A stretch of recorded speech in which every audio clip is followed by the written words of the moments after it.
Hey gang, Scott here. In this video, we're going to talk about halos. Halos in our landscape photos, why they're unattractive, and what we can do to avoid them. But if you have them, how you can downplay them or at least minimize them. And I'll be using Lightroom to do this, this work here. But if you have a tool that can use or has a plugin for luminosity masks, and you have a brush, you can use these same principles in whatever software you're using. You know, on one photo, doing it in Photoshop, something else. If you've got luminosity masking and you've got a brush, you can use this technique. But let me start with what a halo is. It's this bright edging we get around a high contrast boundary. And I'll use this photo here. This is the photo from In Post, maybe about a week or so ago. I did a video showing how I built this look up. And in that video, I had promised to come back and talk about some of the haloing that I have in this area of the photo here. Let me zoom in on that area. And I had done some work. I've turned that off right now. But you see this high contrast edging? This boundary of a dark branch against a moderately bright sky. And as the various adjustments on this photo have been made, that boundary has been accentuated. And I went looking through all the different settings and things I'd applied to this photo, looking to find where did I introduce this? And so that's actually step one. It's like, you know, if you have the halos and you want to get rid of them, it's like, well, where did they show up? How did they show up? So let me close my masks out here for a second. Actually, I'll toggle them off and on. So I'm watching that halo. All the masks go away. All the masks come back in. Okay, I'm not really seeing a change in the halo. So it's none of the masking work that I did. So close out the masks. What else do I have on in this photo? I know I did the tone curve. Tone curve off, tone curve on, no real change there. Black and white mix, black and white off, black and white on, no real change there. That leaves me my basics. I haven't done any other adjustments in it. I haven't done detail work. I certainly haven't done color grading. If I added a vignette, that's not in the center of the photo. It leaves my basics. And so it could be like if I reset shadows, no, undo. Reset whites, maybe a little bit less, undo. Contrast? No. Undo. Highlights? Not really. It could be virtue of the profile if I take the amount down and then the amount back up. That's kind of where it's coming in, from the profile.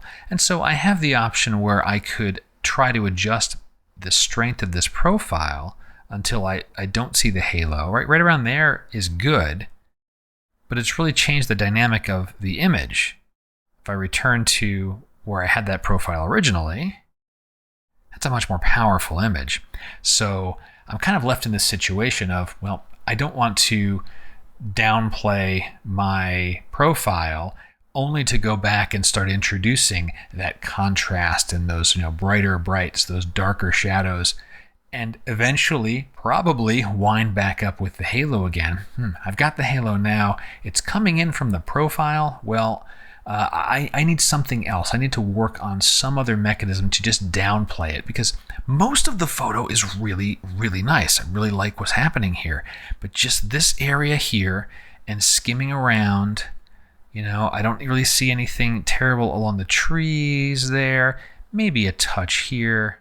And it looks like a touch out here as well. So it's like those like low midtones to upper midtones.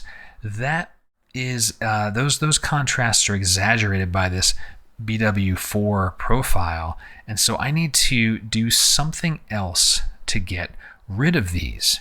So I mentioned at the top of the video that if you have a luminosity mask tool and you have a brush tool, you can use those together and combat these halos, because the halo is coming from this this high contrast edge, and you might be tempted to say, "Oh, what if I brush in, you know, negative contrast?" It's worth a try, and we'll try that on this photo, but I'll show you where some of the challenges come in with that. With this image, I want to show you the technique I've been using, and at the very least show you I have downplayed some of this haloing.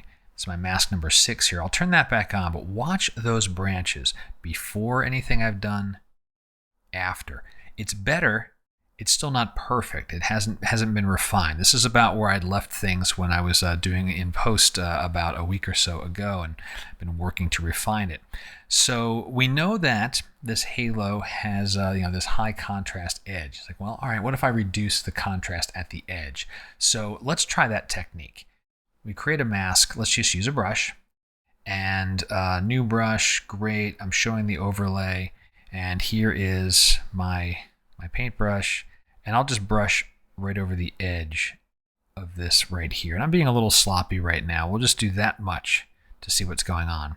And then I take my contrast slider and I pull it negative. It's actually getting kind of worse. If I push it positive, it's kind of better, but notice how that edge in the sky, if I push it really far, you'll see it, is creeping in. This becomes an exercise in extremely precise brushing, where if you can brush just along those very bright pixels of the halo, you might be able to do something like this, or take exposure down or things like that. I want to propose to you a different approach. Let me delete that mask and start with a luminance range mask, a luminosity mask, and then intersect it with a brush. I'm using Lightroom terms here, but you get a luminosity mask that is going to target those brighter tones, and then you can intersect it with a brush. And so when you paint, the luminance range mask is helping keep your brush only affecting tones that it really should. So we create this luminance range mask. And in Lightroom, I get a picker and I can choose a tone here. I'm going to choose something along that bright edge. It doesn't have to be perfect because we will adjust the range accordingly. So it looks like I selected something more shadowed because I got almost the entire tree and those evergreens selected. Well, I'll turn to the range mask itself over here and start adjusting things. I'm just going to grab the range and start pushing it until I start to see it hitting that edge, right around there. Right? We're just hitting the edge. So now I'm able to mask. If I turn off the overlay, turn it back on, I can see that red edge on that one particular branch. Let's focus on this branch right here. This will be our testing area. And we can refine things and either bleed farther out into the highlights or stay a little bit close to the edge there. And just get that, kind of dialed in. Right around there, it looks all right. Now, this obviously selected many other tones that are similar. This is where the intersection comes in. We have this luminance range mask. We've selected a tonal range that's right along the edge of that halo there. Well, now I want to use a brush to kind of just cover only the edge areas that I care about. In Lightroom, we have this wonderful intersect tool. Intersect with brush. Now, when I brush, where's my brush? Let's make that a little bigger so we can see it just for a moment. My brush is right there. When I brush along the edge of this branch, we'll start to see that red mask showing up just along the edge where I've got that halo. And let's do our test right around here with that sweep right out to that tip. Now, you can see as I hover over the brush, that's a pretty sloppy brush stroke, right? It's a pretty big brush that just went across the edge of that entire branch. It's covering almost all of it. But remember, intersected with, here's our luminance range mask, all added up, when I hover over just mask 7, that's the only area of the photo that's being affected. Now I can get into my controls. Where's that contrast control? I can push that around. Looks like pushing contrast up is helping. I could take exposure down, or maybe highlights might be helpful. Take highlights down, take the white point down. I'm just starting to downplay that halo even more. I can push it up. You can see really where it's getting exaggerated. Pull it down some. We can push the feather on that mask even farther to try and soften it out some. We have lots of different options here, and we just start working the sliders to help minimize that halo. And this is where kind of the artistry comes in, where you just have to decide what's the right mix of sliders. You can play with clarity, take it negative, take texture negative to soften those edges there. I don't think I'd want to introduce haze, but we have that option. Dehazing, not really making a difference. We'll turn that one off, and so on and so forth. But you're getting the concept here. And just that change there, we look at that area before and after, a very, very marked improvement. Once you've got things dialed in, I still have that brush, I can continue and start to take that halo out of other areas of the photo. And so you see, as I just work through there, I'm being quite cavalier with the brush strokes. I'm not worrying about where exactly I'm brushing, because that luminance range mask is really helping me out. Once I've done this work, maybe then I can go back and revisit that profile. And now if I nudge it down to say 90% or 80%, that plus this masking work that I've done, that can rein in the halo. And so, it will vary from photo to photo, but to get the idea here, and I can just keep going around this and taking that halo out of those areas. And if you end up with parts of your photo that have different tonal ranges, like when I get in the ocean here, that's not working, is it? Right? That's a different balancing point.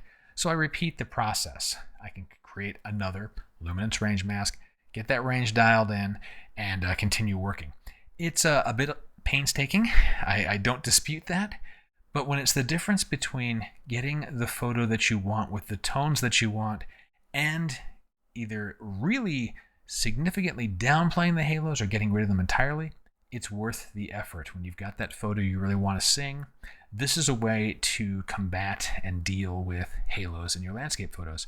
I hope you found the video interesting and helpful. And if you've got questions, or you have experiences or other techniques that you're using to downplay halos, share them in the comments. We can all learn more together. And until next time, my name's Scott Davenport. Have fun.